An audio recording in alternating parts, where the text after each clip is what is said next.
Well, welcome everyone. My name's Angela Goddard and I'm the Director of Griffith University Art Museum. Before we begin tonight, I'd like to acknowledge the traditional custodians of the land in which we gather here tonight. They're the Turrbal and Jagera people and their elders past, present and emerging. Tonight I have the great pleasure of being in conversation with Karen Black. Now, for somebody who is from Brisbane and has spent a lot of time in Brisbane, Karen, we very rarely, actually these days, get to see your work. So that was part of the reason why I was interested to well, for a long time, to bring you in and to kind of host a public program like this and talk about your practice and what you've been up to. But also, especially in the context of this exhibition with Heart and Hand Art Pottery in Queensland from 1900 to 1950, to think about, it's given us a perfect opportunity because there's been this great kind of evolution within Karen's practice that has started to incorporate ceramics. And I think is a really kind of interesting point that we can use as a way in to talk about your works here tonight. So we've got a little slide presentation, but I thought we might begin with this first slide, which is really interesting. So Karen, you know, you're an alumnus of the College, the Queensland College of Art. Karen studied painting here and graduated in 2011. But this kind of art school degree, that's not really where your story starts, is it? So maybe you could tell us a bit about the point at which you got to even kind of beginning a degree here at QCA, which actually wouldn't have been here at that time. Yes, it would have. Yes, It was on this campus, upstairs, level 6. That's great. Up in heaven in painting. In heaven. Yeah. What is it? You know, the painters always get the best light. If any of you have been up on level 6, it's just amazing. It is like heaven. We've scammed it for years to get up there. Exactly. So maybe you could talk about what brought you here. I think I'd had years working in the theatre and the opera, like making costumes and props, painting lengths of fabric, using lots of different materials, and I'd never really felt like I'd found my place, but I had a lot of experience using different materials and experimenting with them. So I think coming here, I'd been in an atelier painting class for a long time over in over near, I forget, somewhere. Anyway, And outer suburbs. and outer suburbs, Yeah, right. with a whole lot of other women, and a couple of them were coming here, and I thought, well, maybe I'll try to get in, and I did. So I think it was like trying to bring all of my skills together and work out what I could do with them. Yeah. Did you have were you already painting at that time? I was already painting, and I've been painting for a long time. I mean, working in the opera, you're painting shoes, you're painting costumes, you're painting everything. Everything gets some sort of surface treatment. You might be bleaching it, burning it, anything. Yeah, so I've always been painting.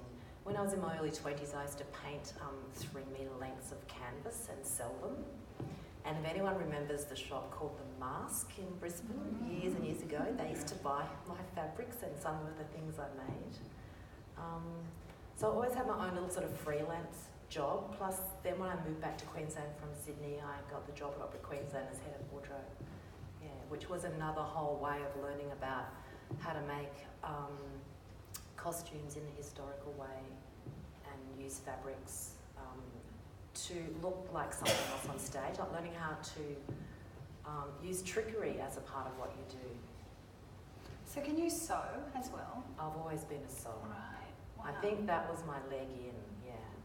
I remember when I came to Queensland, there was a job at Opera Queensland. I was already working at Queensland Theatre Company freelance, and there's a job, and I went for the job and I got it, and I felt sick when they rang me and told me I'd got the job, because I was thinking there mustn't be anybody else in Brisbane that can sew. And the first job I got there was, the first opera was Faust, and it's one of the biggest operas you can put on.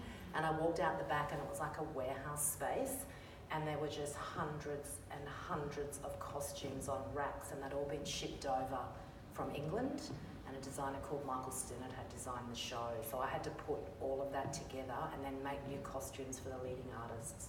But I mean, part of that also is managing staff and managing a budget.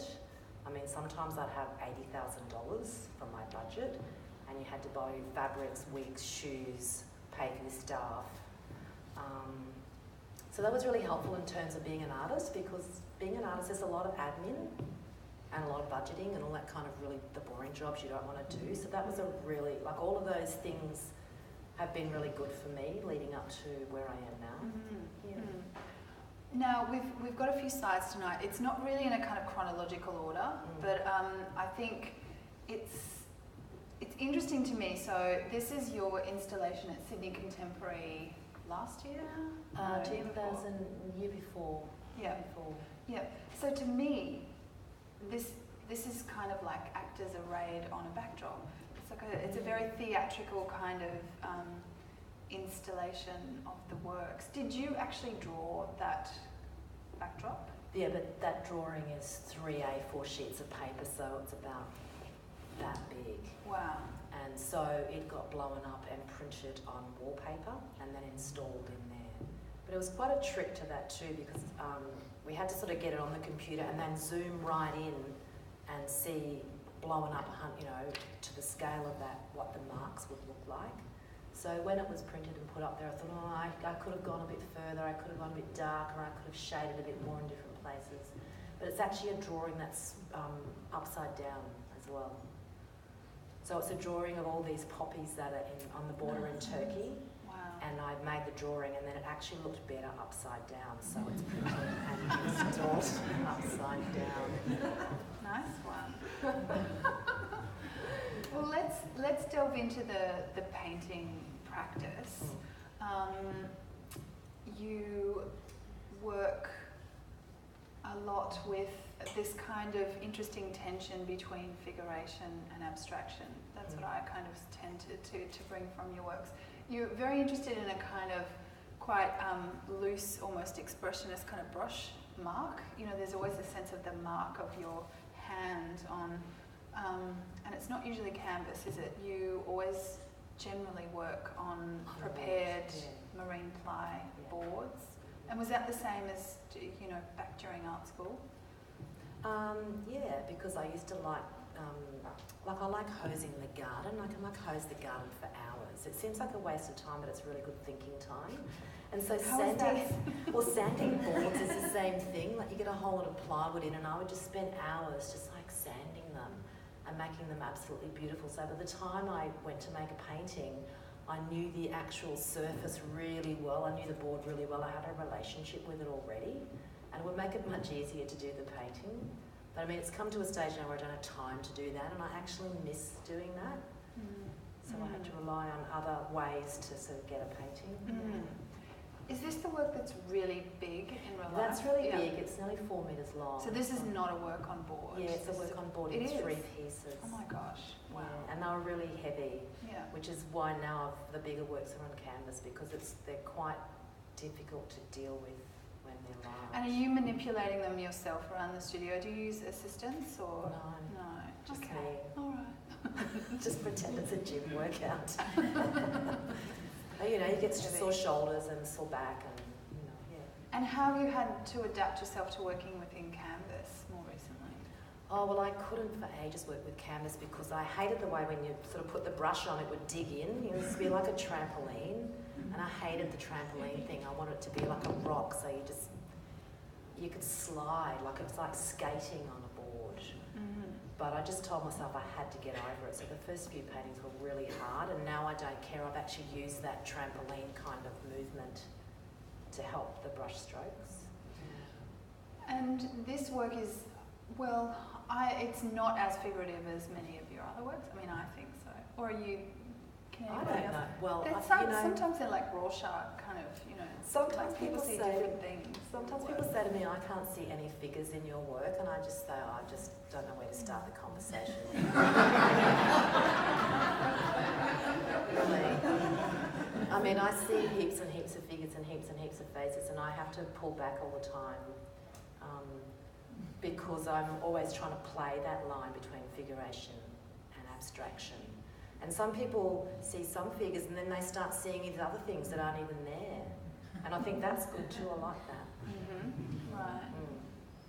You know, I mean, Goya did that really well, where you look at someone's face and it was just two little dots and a little tiny mark, and you think it's actually a face. And there's very little work in that. And I like the idea that, you know, you can do so little and get so much in painting.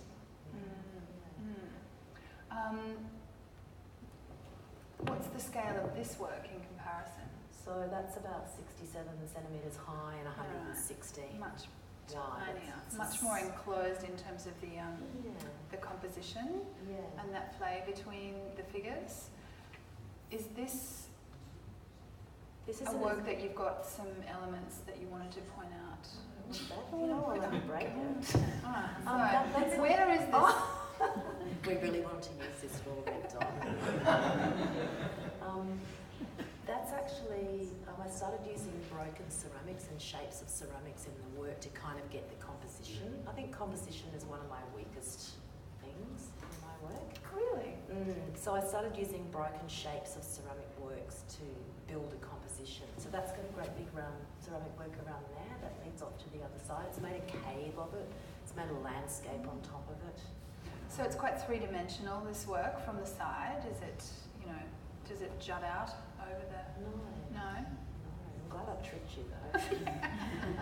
I mean, something that you can't see on this flat surface is that I mix all of my paints and all my own colours on the surface of the work. So every single work is a paint palette, and the paint sits in its own palette. So I squeeze the paint out on the canvas or the board, and then I start mixing and I mix it. So even though you might have red, yellow and blue blobs, there's other colours in the work because they've been mixed from those three colours. I think it's interesting because that to me, if you've got your paint there already, and like you're saying, that kind of gesture of pushing into often board, the easel painting, there's no line. So are you just kind of pushing your way out through a shape to kind of create whatever shape or gesture you want to make? I mean, do you do some underdrawing as well? I do some underdrawing sometimes. Yeah, I do. But to me, it's interesting how the kind of lines become very indistinct. I'm really fussy about where paint meets each other, like where two different colours meet each other. That's a really big thing I'm a little bit OCD about. And I notice it in other people's paintings all the time, like how of their surface, how have they put those two lines together and how have they spread that paint and how does it sit. So that's, you know, kind of looking, can you use your red dot actually? Oh yeah, sure. See the woman with the brown face and her going down the back of her hair, the grey hair, like how that line touches the other pink part, and if there's a little bit of white in between. I'm really careful about all of those kind of lines so that it makes it consistent through the whole work. Not the same, like I like them to be different as well, but that you've thought them through, that you've thought about that connection. And so you're working with oil, which means you've got long drying kind of times. But are you often layering, like letting a layer dry and then adding layers to it so that you can have those crisp edges? Well, I'm always working on like at least 3, 4, 5 paintings at the same time. So if it's going in a really bad way, I'll just leave that one to the side, and then later on I might see something and I can go back to it. That kind of helps if you work on a lot of stuff at the same time for me. Yeah.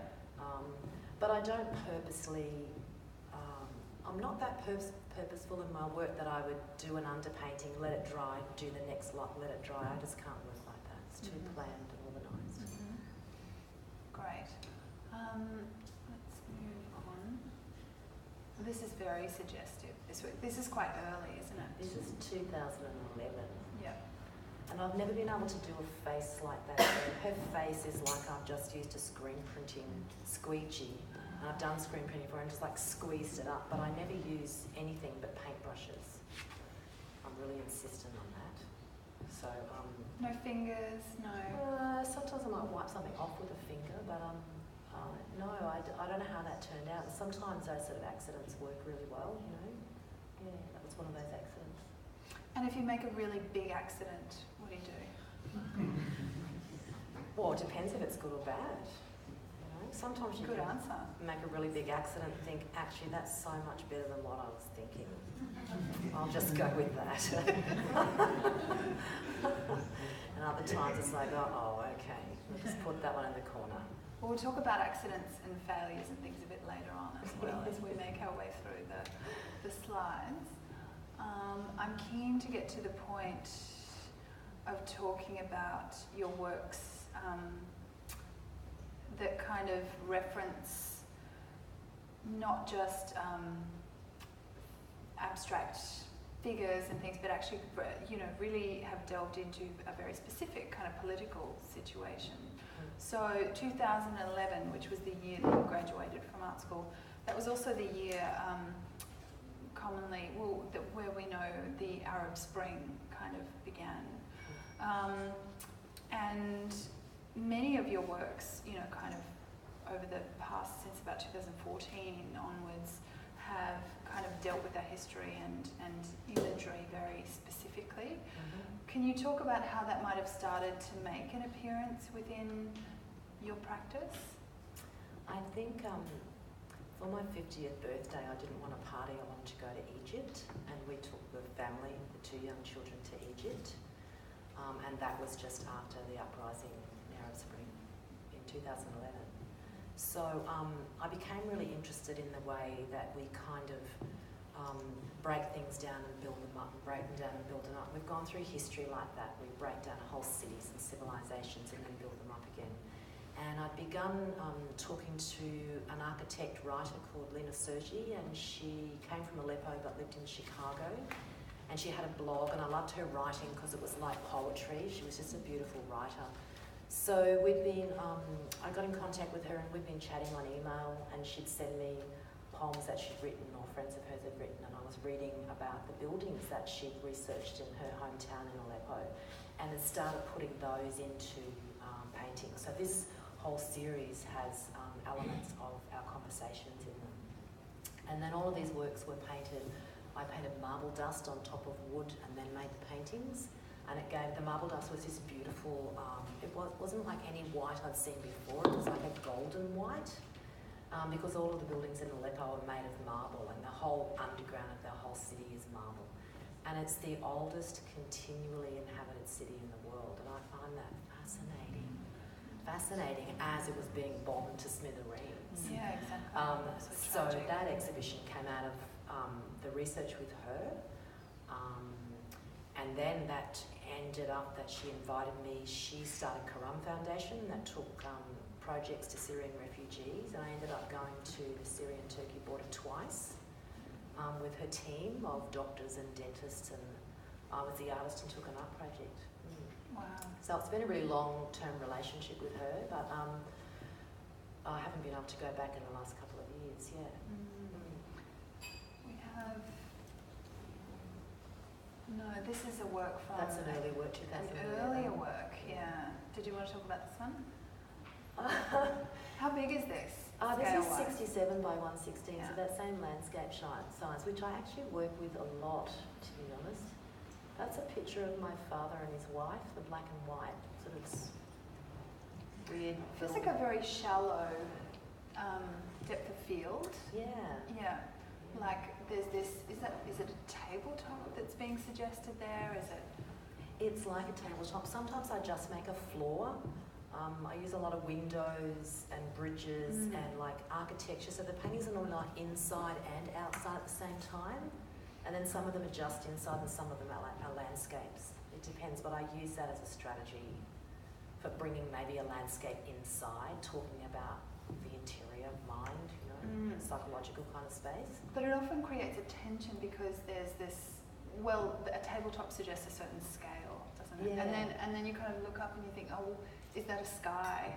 Or is this like far further back? Is this a landscape? Is this, where it's a push and a pull that I think is often really interesting, that those orienting elements can orient you, but they can also quite disorient you in your works. Yeah. I think I like that flat kind of surface where there's no perspective. My father taught perspective, he taught technical drawing, woodwork and metalwork, and he was always harassing me about my perspective. Always. Karen, if I was looking at it from that angle,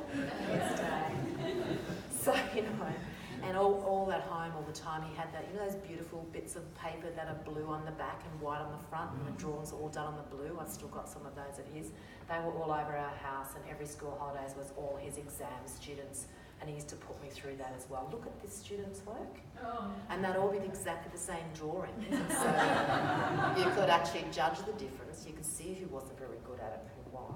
So I've just kind of thrown that out the window, and I enjoy that. I think your work would pretty much be seen as the opposite. That's right. Ultimate rebellion. That's right. Here's another work from the Aleppo, Dust Over Aleppo series. I mean, the palette of these works is so extraordinary as well, and suggestive of the Middle East. Is that an intentional, is that you're drawing from a certain palette of buildings and structures and light that you saw? Yeah, and it wasn't just light, but at the time, Aleppo was getting bombed, and so every image that I saw, everyone was covered in white dust. So I decided I was going to I always wanted to do a black series of paintings, they're still to come, but this just ended up being a series of white paintings, and they were really difficult to do, to control myself. Really to control yourself to not do anything other than that.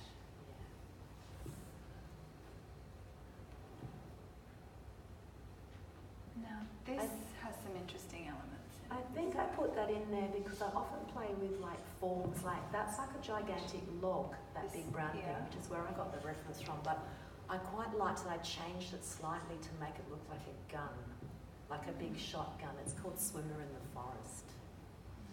And I'm the little green person up there on top of that gun, that little green person there.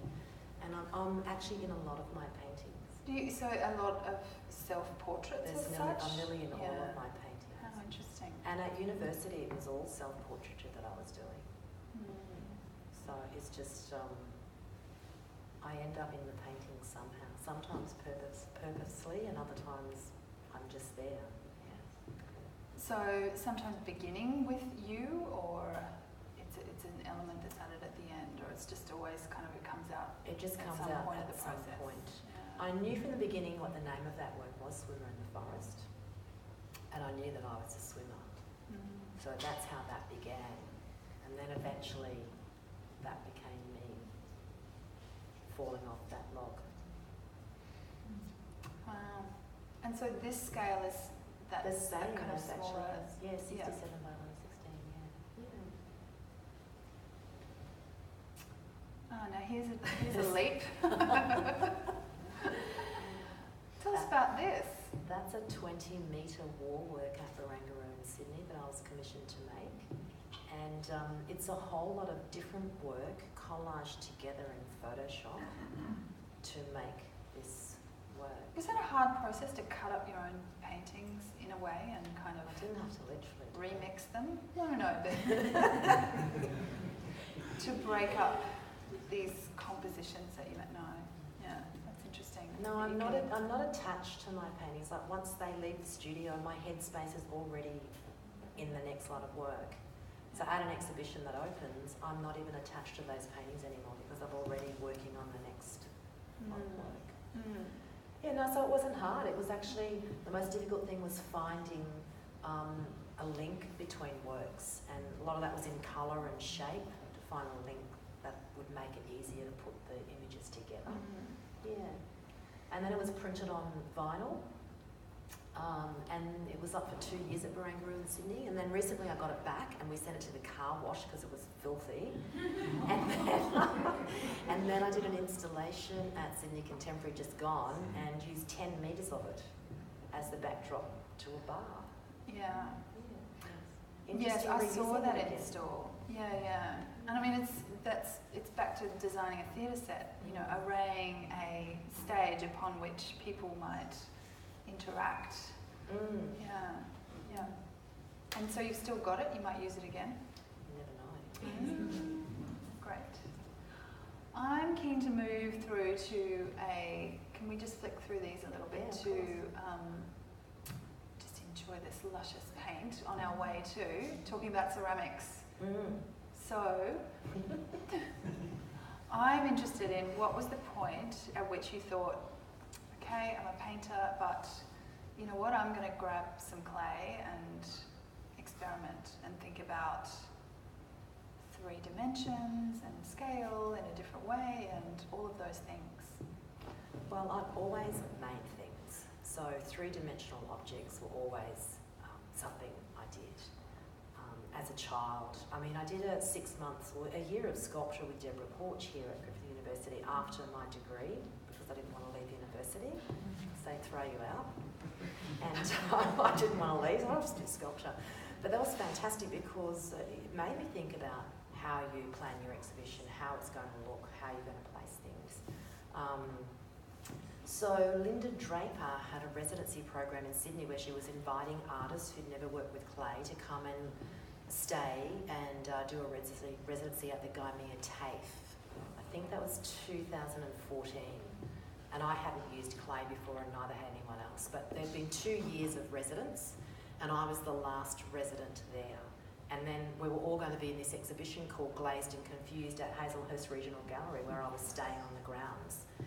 And the 2 days before the firing, well, at the firing, 2 days before the exhibition installation, Oh my gosh. all of my ceramics fell over in the kiln and melted and just went down. And all of the students' work were in there because it was assessment time as well at Myer TAFE. So some poor person's green bowl stuck to one of my ceramics. They all collapsed. And I walked over to the ceramics room the day before the show was going to be installed. How did it go? And they all came out with these kind of white faces like someone had just died in the ceramics. And I just went, oh no, shit. They said, oh no, it's still fine. Look, they look really good. And I just walked out. And I pretended it was all fine. And then I said, I'm just going back to my house. I'll be back for lunch. And I went back to where I was staying across the road and just cried for about an hour. And thought you're going to make a total fool of yourself. And then I just thought, you know what, I'd worked on the Syrian border and seen kids with absolutely nothing, like just the clothes on their back. I thought, this is a bloody ceramics exhibition. Pull yourself together, who cares, you know? So that's how it was installed. And I just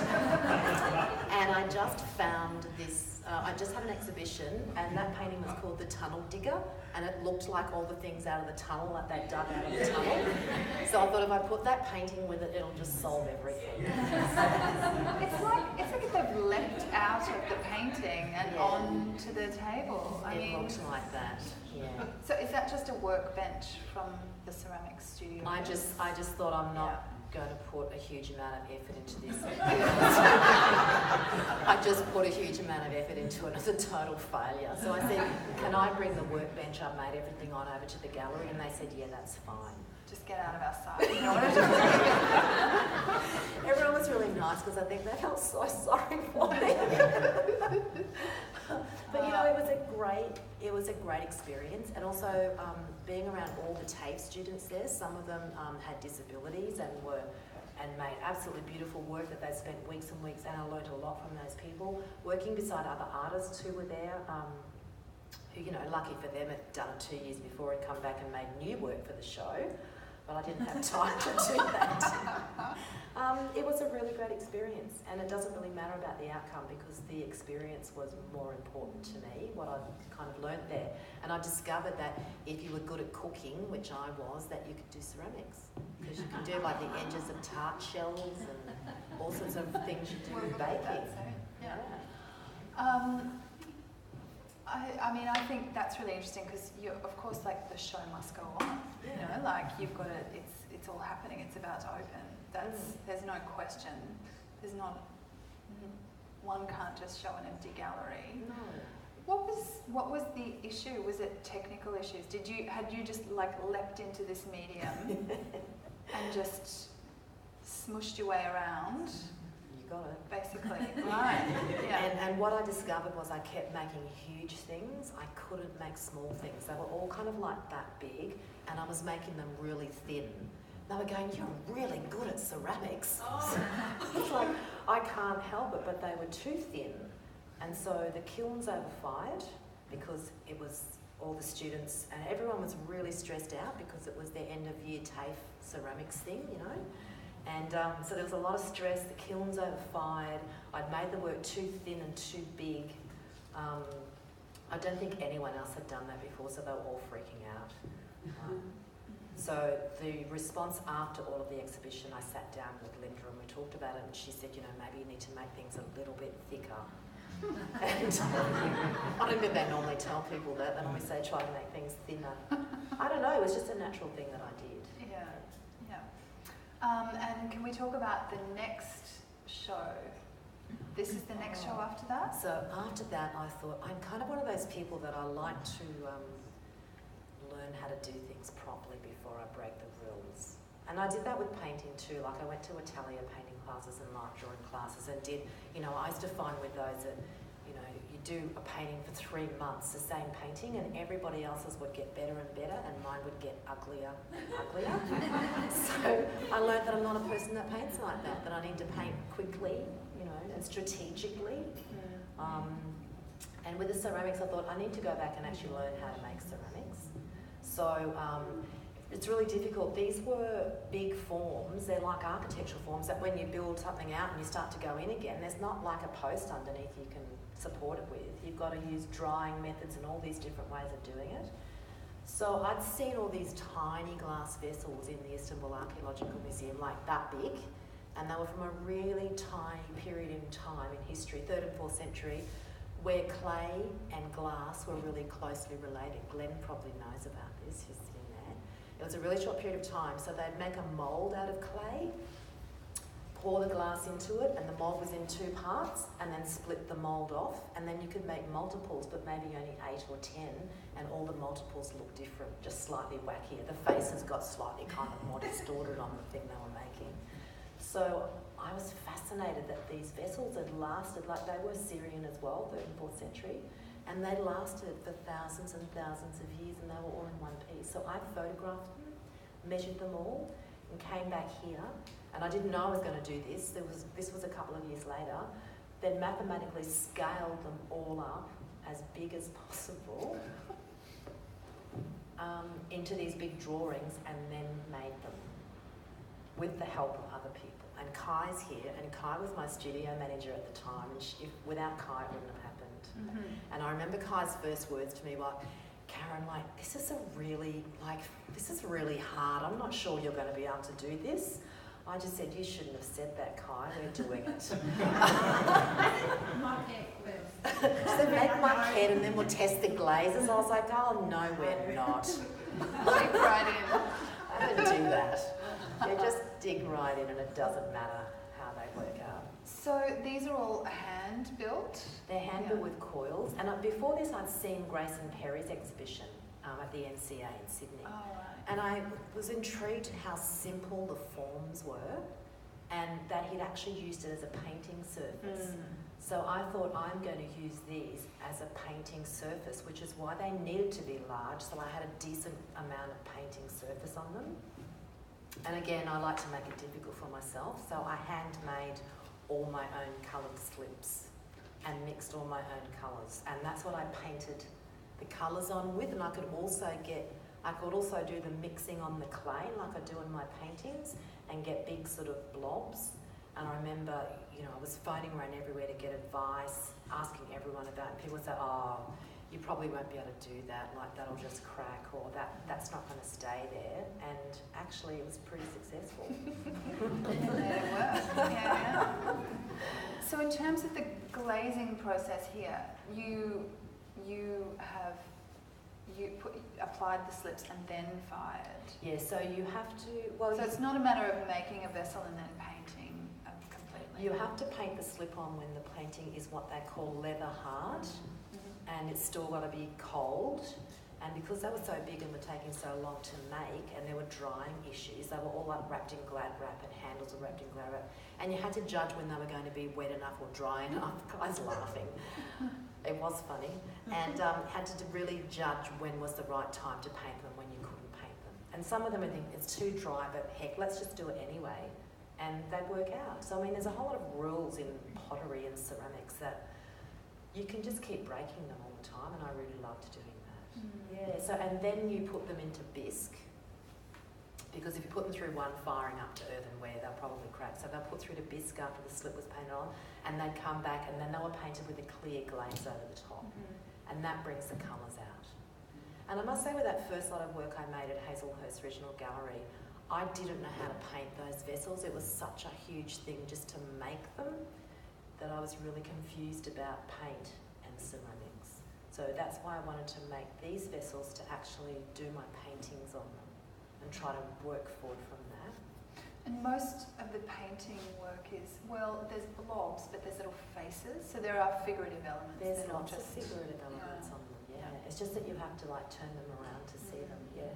Can you talk about the gold leaf? Well, there were cracks. Is it gold leaf or gold paint? It's gold leaf. And I think Kai came up with that idea. She said, well, we could just... I think Kai was really freaking out because the exhibition was in a few weeks and we had some cracked things. And I think I was being very casual, but she said, why don't we put some gold, we fill it up, put gold leaf in there. And I said, yeah, let's do that. Sounds great. So I think out of maybe 10 vessels, 2 or 3 of them had significant cracks in them, which we filled and did gold leaf on. And I thought the gold leaf worked really well. It looked really good. And there was gold leaf inside some of them too, so we didn't just do cracks with gold leaf, we actually used that as a way of making the painting on the vessel. So the gold leaf will eventually tarnish, which I think will be really nice. So the NGV own that, so I'd like to, it's been on show at NGV International when they had a group exhibition there, but I'd like to see what it's like in 10 years' time when it comes out, to see what the gold looks like. I think it'll be even nicer. Are they, so they're all individually titled? Yes. Do you remember the title? That's called Crown Legs Arms. Crown Legs Arms. Yes, yes. It's called that because that was a method used between the ceramics and the glass making. Terms, of terminology that they used when I was reading about how they did it. There were 3 terms, crown, legs and arms, were 3 terms they used in how they got the clay off the glass vessel when they were making it. Wow, yeah. So pragmatic but such a poetic and a very poetic group of words, exactly, yeah. Tell us about these. What are these? Garden gnomes? Yes. It's like a garden gnome, isn't it? That's in the Willara Small Sculpture Prize coming up. Right now? Right now. Oh, wow. It's actually pulled from It's just painting. the one, sorry. It's just the one back in front. I thought that one. looked like a cacti garden gnome, that one on the right. It's the back of it. And it's got a bit of silver on the top, which looks like, silver pigeon poop on the top of its head. It's called Hands Behind Her Back. It's a woman with a hand behind her back in boots. And she's sitting on a painting, so she's taken from a painting, made her, and then I've sat her back on a painting, so she's back in her own painting again. So I'm playing with that idea of making the painting as the plinth. And the ceramic's still quite flat, even like it's still like a painting in that even though it's a 3-dimensional form, she doesn't have a nose or ears, or there's no actual shape of her face there. Yeah. But it's just formed in paint. Kind of presence instead. So I'm interested in this more recent, would you describe this work as that you've started describing some of the ceramic elements of things that have leapt out of the paintings, become their own, that it creates a 3-dimensional kind of, well, it's an installation, but it's a painting made 3-dimensional. Yeah, and I see things in my paintings as 3-dimensional. I just visualise them as that anyway. There's little elements around the room here that are like little direction colour markers in a painting that I would use. When you're making a composition of a work, I'm always thinking about where the eye's going, how to lead someone up and direct them towards something significant in the work. That's a part of being a painter, what you do all the time. You point at things, yeah. And so the little directional floor works are like that. These are a couple of works from the Sidney Myer Australian Ceramic Prize that I was in. Oh, we've got an installation shot of that. So this is at Irene Sutton's gallery. That's at Sutton Gallery in Melbourne. But that's the actual installation of the works at Sheffield Art Museum in Victoria. So that's part of this huge prize that's, is it annual? Biannual. Biannual. Yeah, a big nationally focused ceramics prize. And you get invited and you get given a room. A whole room. It was Yeah. scary. Yeah, and they Yeah, send you the right. measurements on a plan, you know. Yeah. I think it's You have huge. to fill it up with Oh my God, things. Yeah, and you have to really consider the space. Like there's two doorways, so you know people are going to walk through. And Well, I can see what you've done here because Glenn Barclay's work is in the next room. yeah, I walked in one day and I was like, bloody hell, look at Glenn's room. It's fluoro. It's so bright. And then I thought, hang on, I can use that actually. I'm going to treat that as one of the doorways in my painting. So it's part of my work. So then we painted this plinth bottom of that work yellow, so that I brought his room into mine rather than rejecting it. I brought it in, and like a compositional element in a painting. Just grabbed it and used it. Yeah. Good on you. Yeah. Tell me about this blue element on the top of this pot. Well, so for Sidney Myer, they asked you to do a proposal, and my proposal was I'd use those same sort of shapes of vessels I'd researched and made at Sutton Gallery at that show, but I'd make them into, put perfume stoppers, make them into giant perfume bottles, because those original vessels were all for oil and perfumes. So they were all kind of hand-sized Yes. originally. Yeah, small. Yeah. So I was researching modern perfume bottles for these. I mean, I think that was a Givenchy perfume had a big disc on the top of one of their bottles. And so I'd always loved this cheese platter of my grandmother's. It's like that fake glass, like cut glass, but it was a really tacky, cheap one. And it was a round one, and it had a pattern on it. So I got it photographed because it was in Brisbane, and it came down and I drew it onto that shape. It's a pancake. We made that in at Art Space in Sydney. And I did all the edges just like my grandma taught me how to do the pie shell edges on the tarts that she made. All of that cooking experience. All of that cooking experience. So that's how that perfume stopper came to be, yeah. So you were making these really large ceramics in the Art Space studios. Where were you firing? Where did you fire your works? They had a relationship with the University of New South Wales up at the old COFA. So I was working, taking things up at COFA by Uber. That was fun. In the back. Yeah, like I had some really great Uber drivers. Like nearly all of them were absolutely fantastic and really gentle with the ceramics and would drive at 10 kilometres an hour over speed bumps and were really nice to me. I had one guy that wound down the window and said, "No, you're not putting that in my car." And he must have seen my worried face and he said, "I'll cancel it." And I said, "Okay, cancel it." It's really interesting because many of the works you see around this in this exhibition, you know, they were made in people's homes. But then they'd have to take them to the pottery, which was Stone's pottery, to get fired. So there were lots of ladies, you know, with big, I imagine, big wicker baskets and things like that, filled with leather hard pots, taking on the bus. At their most No vulnerable. Ubers in those days. On the tram. Ah, the tram. Stone's pot was the end of the tram line. The end of the tram line. So here you are, Karen.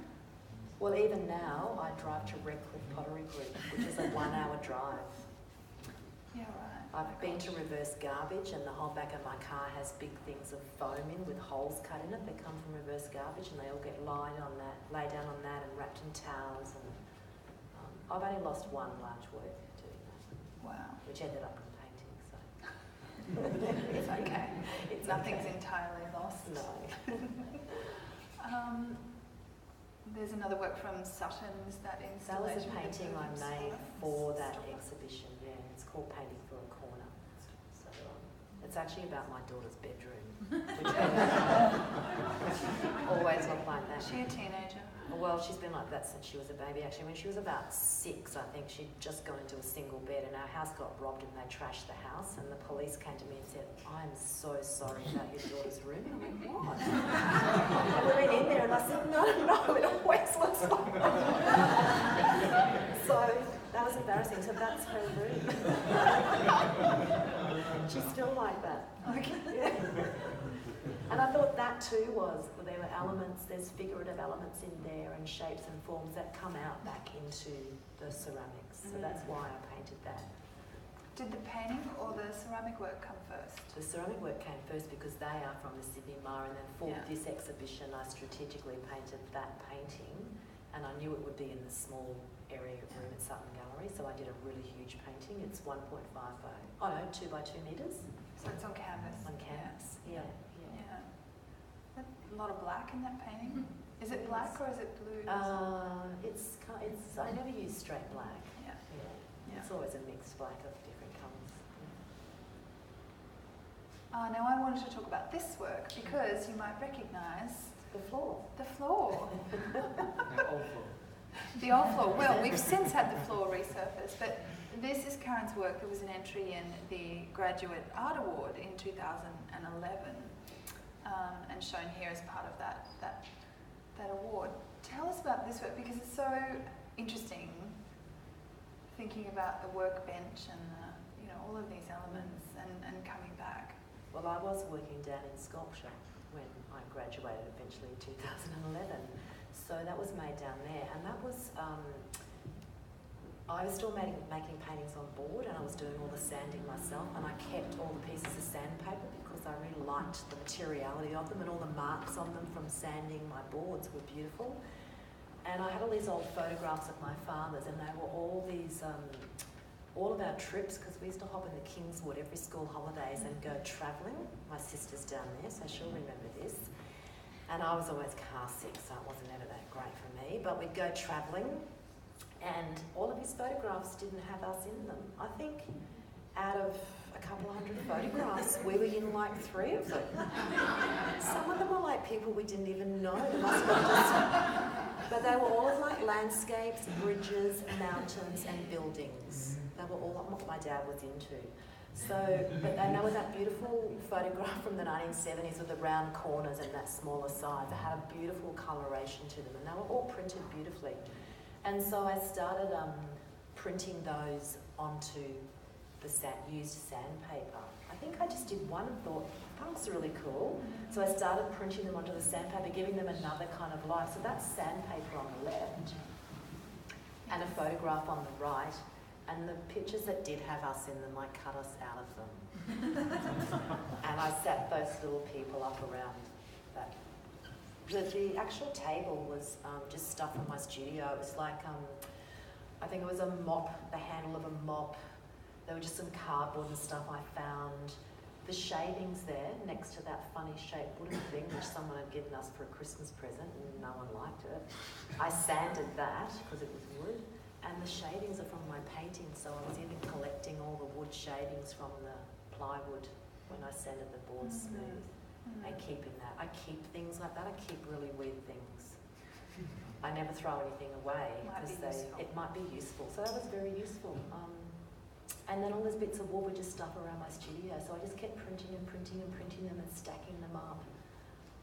There was a video on there as well of my eye that I made looking, but it was never looking at you. It was kind of like flicking through the photographs, like blinking through the photographs. I mean, I see that as a work that I could continue forever. It could have its own room and just be continued. That you could keep pick up that and thread and just take it up and keep working back into it. It's a really personal work that I can keep doing. Extraordinary. Well, I think this was our last image. So this is one of the images of the glass. I was saying earlier on, yes, that a few years ago, like David Jones put a catalogue out, and a couple of the exact vessels from the Istanbul Archaeological Museum were getting sold as decanters in at David Jones. So it's interesting the way that we're just replicating those exact shapes, and some of them are just pots you buy in Bunnings, but we haven't changed very much for all of those years. And now that I can make all those pots and do that, I can do whatever I like now. And it's made making ceramics quite easy. The hard bit is the painting bit. And I always feel really bad that I was buying glazes. Like I went and did a glaze course and I loved it because you're working with chemistry and how to make all your own glazes up, and it's all experimental, and you do all your samples and everything, and it takes 100 years. But all of the ceramics in this exhibition, I believe, Glenn, bought glazes. So I don't feel so bad. Is that true? These are commercial glazes on all of the ceramics in this room, and you can see Most cases. in most cases how absolutely beautiful the colours are and the glazes are. So I don't feel too bad now, because the last exhibition I had, I went and just bought commercial glazes. They work really well, but there is that kind of underlying thing of a potter, as you should, you should Very be fetishistic. making your own glazes, and you should be doing all those test runs and all that sort of thing. That is all really great, but there is a space for buying commercial glazes and still experimenting with them. Yeah. Well, I think that might be a good point to open it up for questions.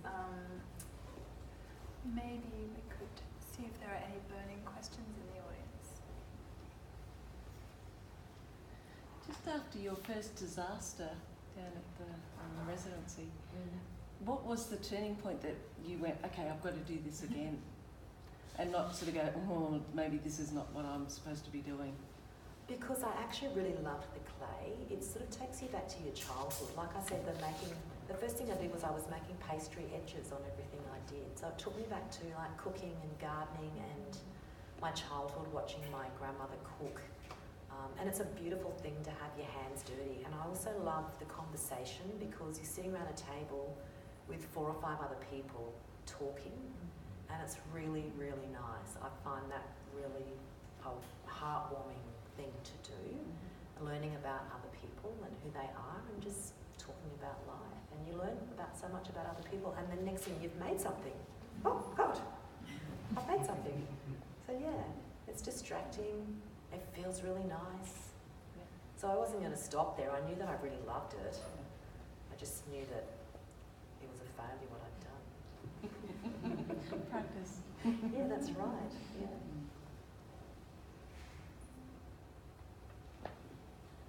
This is for Ange and yourself, Karen. Could either or both of you kind of maybe give your insight into the profound nature that ceramics now has within contemporary art? Like I feel from 20 years ago, or for you very much in this craft outside of things, to this incredible resurgence.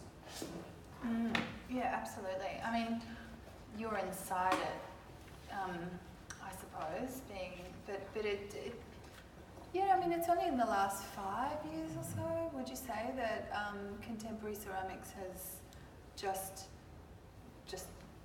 huge kind of attention and prominence in what you would describe, I suppose, as a very expressionist kind of idiom, like that would characterise your work in many cases. What would you? I think it's a number of elements. I think all of the different practices that artists are involved in now have come together, and you can express yourself in any way that you can. It used to once be, well, you're a painter, and I don't think that's necessary anymore. I also think that people find making ceramics really relaxing. I mean, I've been to clay making classes, and there's people who are lawyers and doctors and receptionists, and they go to clay making classes after work because they find it relaxing. Yeah, there's been a huge explosion of that kind of activity, not so much even in contemporary art world, but as far as like all of the studios and clay school and different kind of more community-based, kind of very much just learning the craft.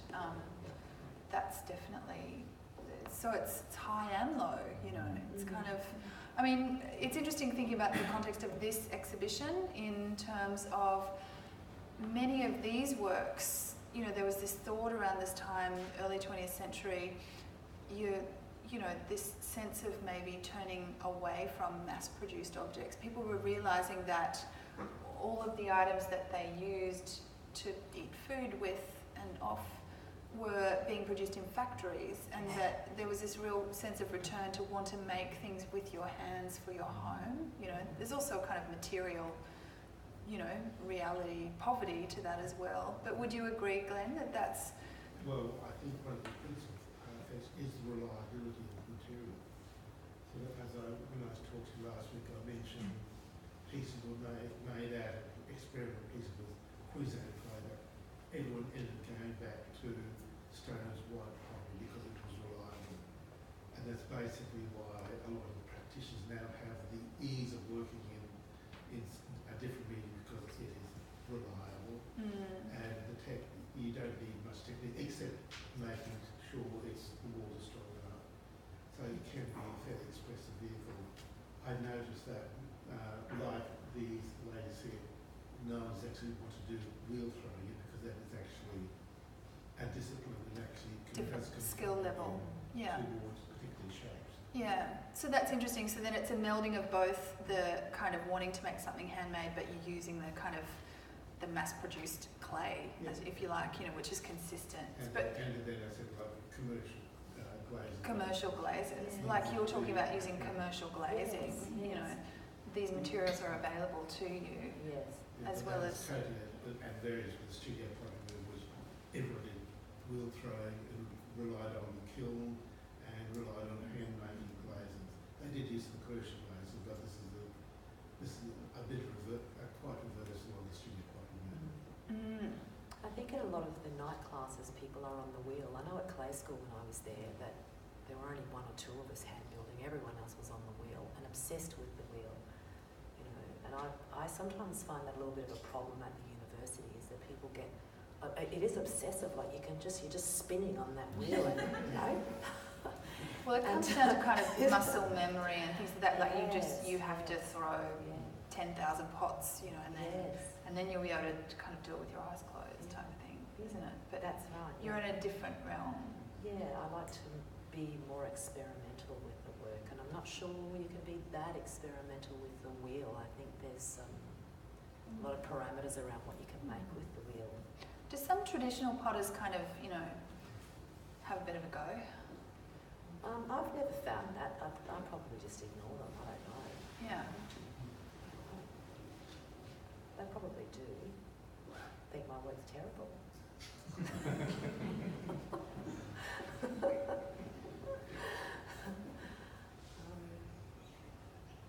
Well, it's interesting to think of a studio potter walking into, you know, that kind of from that very traditional with walking into a show of yours, or as Glenn said during his talk last week that, you know, Mr. Harvey surveying an exhibition of Glenn Barclay's would have just been horrified. Like it's an interesting disruption of the medium. Yes, that's right. Yeah. But also like all the commercial, David Jones and Myers again, all those commercial potters now are making beautiful ranges of plates and cups and the same thing that you can make yourself. So it's gone into a really difficult place for people who do want to stay in that kind of realm of making the handmade cups and plates. It's nice to make them as gifts for people, I guess. But ceramics has changed a lot. I think it's great that everyone's into it. But I was just thinking, but you know, as a professional artist, how do you transition from being put in the arts and craft basket into the artist basket with something like ceramics, which is traditionally known as just a craft? Well, I mean, it's like with all of your artwork, you have to know what you're talking about. Conceptually, if that work fits into what you're doing, then you can explain why you're doing it and what it's about. Then there's no question of whether it's arts and craft. You know? If you're an artist and you're making it and you've done your research, then it's your work. Glenn? One question, leading question, Karen. Glenn's will be a really hard question. No. What is the price differential between one of your works on the wall and one of your pots? Actually, that's interesting because when the gallery were pricing them, they priced them on what a painting size was relevant to the work, the surface area, the general surface area of a work, of a ceramic work.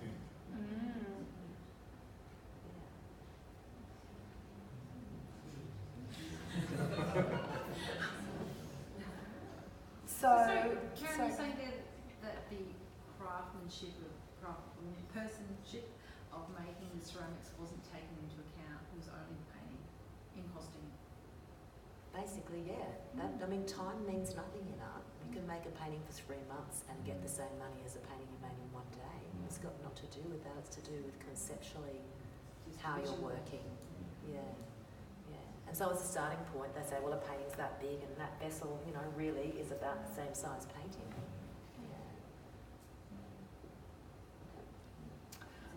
So what have you got coming up next, Karen? I noticed you're doing a residency in France next year. What are you going to do there? I'll be going to Chenord in France with Virginia Leonard, who's a really well-known New Zealand ceramicist. And we're friends and we know each other, so we're both pretty excited, and working together in a ceramics village for 6 weeks. So I'm really excited to see how she makes her work, and we're going to be collaborating on some work as well. Yeah, really excited for that. And will you show over there as a culmination of the residency? Well, no, that's not part of it, but she's represented in Switzerland by a gallery, and we'll be taking her work there, so we're thinking we might be able to have a little bit of a group show after that. But we'll also be showing our work at Gertrude Space in Melbourne January 2019, I think it is. Yeah. You're going to be trekking with these big vessels along the trains through Europe? Well, it might well be that the vessels are left over there is what we're discussing at her gallery, and then we make new work back here for the Melbourne show. Yeah. Freighting sculpture is... Freighting anything. Well, and fragiles as well, yeah. It's huge. Yeah. Wow. At the moment, I'm making a work on paper for the Art Bank QPAC Commission. Yes, of course. The Russell Street Bar, I think it is. And yes, I'm working on that in my studio here. How exciting. So I think that this has been great, mainly because we don't get to see your work in Brisbane. Because you're represented in Sydney and you're in all sorts of incredible exhibitions throughout Australia, but quite rarely do we get to see you in your hometown. I mean, that's pretty consistent with many artists, I'd have to say, but I just think that this has been such a privilege to kind of take a deep dive into your work through that lens of ceramics, but opening out into, you know, all the other fascinating kind of threads that make up the kind of fabric of your practice. So if there aren't any more burning questions, I think we might all, if you could join me in thanking Karen.